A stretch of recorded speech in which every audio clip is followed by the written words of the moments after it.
Hi, I'm Michelle Johnson. I'm an IFBB Pro and ISSA sports nutritionist and fitness trainer. I'm also a teen beauty fit athlete. I'm here today to talk to you about why you may not be losing weight and what the great mystery may be all about. First thing is understanding your portions. And I'm not going to get into basic calories because we all know calories in also have to be how many calories you're burning in order to lose any weight. But in some cases, that's not always the case. There are people who are on diets all the time and their body's just not budging and they don't know why.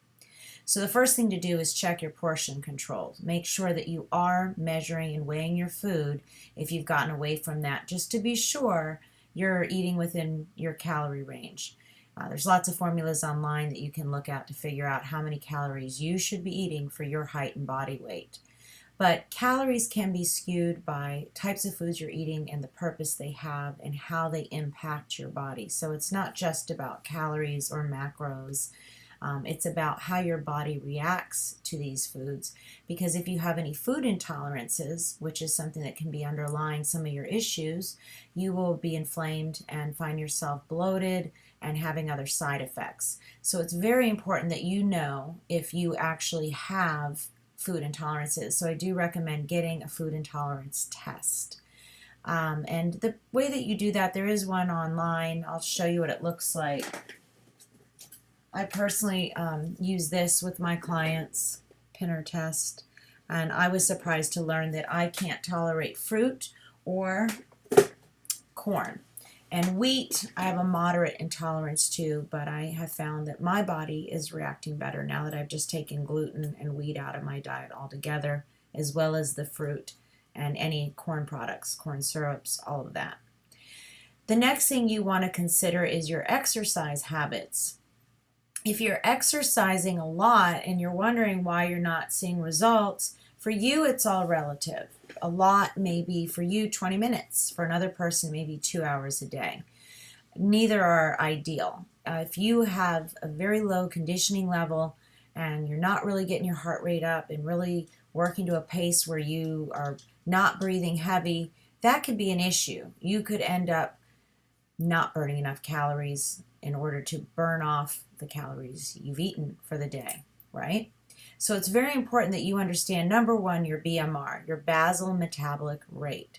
Do the calculation online. Find out what calories you burn, number one, at your resting metabolic rate when you're just getting up and doing nothing. You're laying in bed and you're just waking up. How many calories would you burn per day automatically? And then with exercise, what conversion rate you're actually burning calories. Important to know that, because if you go underneath that rate, you will burn your muscle. So if you're not eating enough calories for the day, or you're burning too many calories and you're underneath that number, you're going to burn up your muscle, and in turn, if you don't have muscle, you start to store more fat and all that stuff, and you won't burn fat.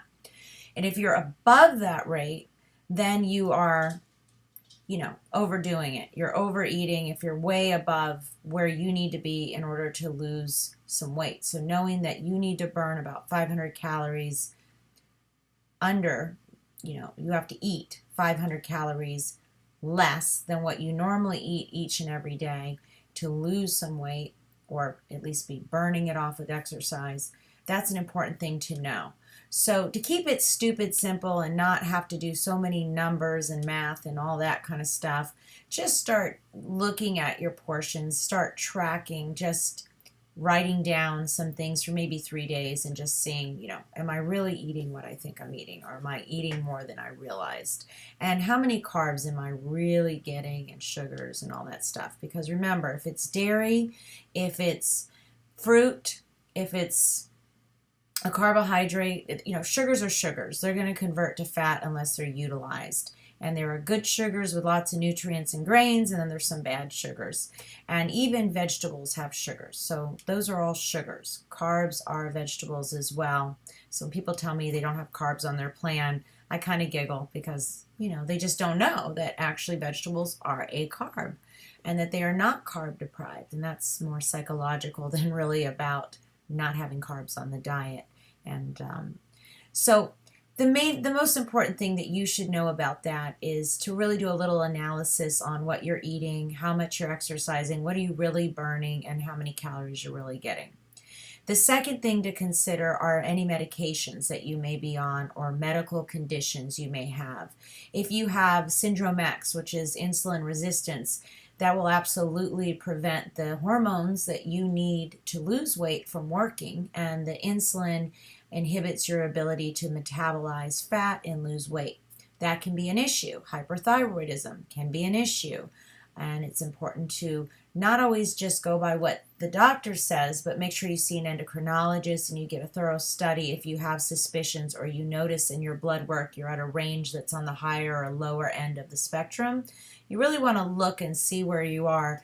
And if you're even closer to the lower range, you want to start taking steps and be preventative with some of these vitamin deficiencies that can be on the lower end, but you're not necessarily, the doctor's going to say you're in the low and this is an issue.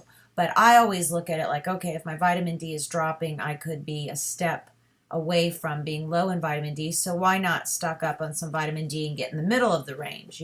That's what I aim for. So it's something to look at is your blood work and making sure you get a metabolic panel that's looking at all the things that could impact your metabolism. If you'd like more information about a metabolic panel, you can email me, michelle@michellefitness.com. Again, that's michelle@michellefitness.com. So medical conditions can inhibit your weight loss, and especially medications, the type that have steroids or possibly antidepressants, birth control pills, especially the ones that involve estrogen and progesterone. Those things can affect your hormones in a negative way and cause weight gain. And hormones definitely play a part in weight gain. If you're menopausal, you can suddenly be gaining weight in your midsection that you never even had before. These are normal things that happen in life. It doesn't mean you can't lose weight, but it's going to be harder. It's going to be more stubborn to lose it, and it's going to be more restrictive and take harder work. But it can be done. So some of the other things may be even not getting enough water. When you don't get enough water, you're dehydrated, so you start storing a lot of water. And your water levels and the way they affect your kidney, it's a big deal, because if you, for one, aren't getting enough sodium, you may find that you have higher water levels. Your kidneys start to secrete more water automatically. And that's important for you to know, that if you're going on a low sodium program, how that could impair your kidneys in a way that are excreting more water for you. And it's very important that you don't go low sodium unless you have very high sodium blood test results. I would still get sodium, especially Himalayan salt, which balances your pH. The more that your body is in its healthy pH range, your digestive tract is functioning well, and you have the right amount of sodium in your body, the less likely you are to hold weight. So you got to get that water as well, because when you're dehydrated, you will hold more water. When you're inflamed, you will hold more water. When you're over-exercising, you will hold more water. When you're holding a lot of cortisol in your body, especially in your belly from too much stress or not enough sleep, you will hold more water. So that's why the scale goes up, it goes down, it goes up, it goes down. It's usually related to water levels, not always body fat, and that can impair your ability to lose the weight that you're looking to lose, or even the body fat that you need to lose for optimum health.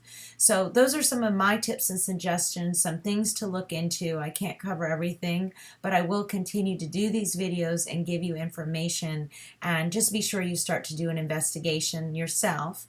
And if you need me, it's michelle@michellefitness.com, and I'm happy to help you in any way I can. Check out my website, michellefitness.com. Thanks for watching.